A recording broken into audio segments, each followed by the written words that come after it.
વડોદરા શહેરના છેવાડે વિસ્તારમાં આવેલા ટીપી 40માં આદિત્ય પેરાડાઇઝ બંગલોથી 12 મીટરના 9 મીટર જોડતા ખુલ્લા કરવાના રસ્તામાં અડચણરૂપ અને ગેરકાયદેસર બનેલા 5 મકાનોની કમ્પાઉન્ડ વોલ પર પાલિકાની દબાણ શાખાના બુલડોઝર ફરી વળતા ટીપીનો આ રસ્તો ખુલ્લો કરવામાં આવ્યો હતો। છેવાડે વિસ્તારમાં કપુરાઈ ટીપી 40માં આદિત્ય પેરાડાઇઝ બંગલોથી 12 મીટરનો રસ્તો ખુલ્લો કરવાનો હતો।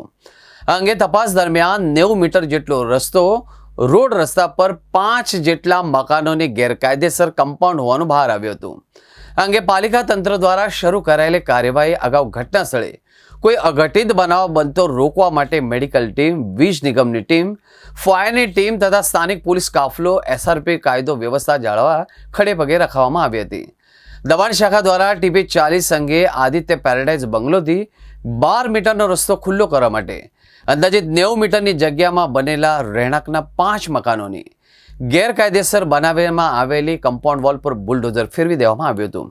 આ વખતે સ્થાનિકોના ટોળે ટોળા દબાણ શાખાની કાર્યવાહી જોવા માટે ઉમટ્યા હતા, પરંતુ ઘટના સ્થળે મોજૂદ પોલીસ કાફલાએ અને એસઆરપી જવાનોએ સંયમ દાખવીને ઘટના સ્થળેથી તમામને ખદેડી દીધા હતા।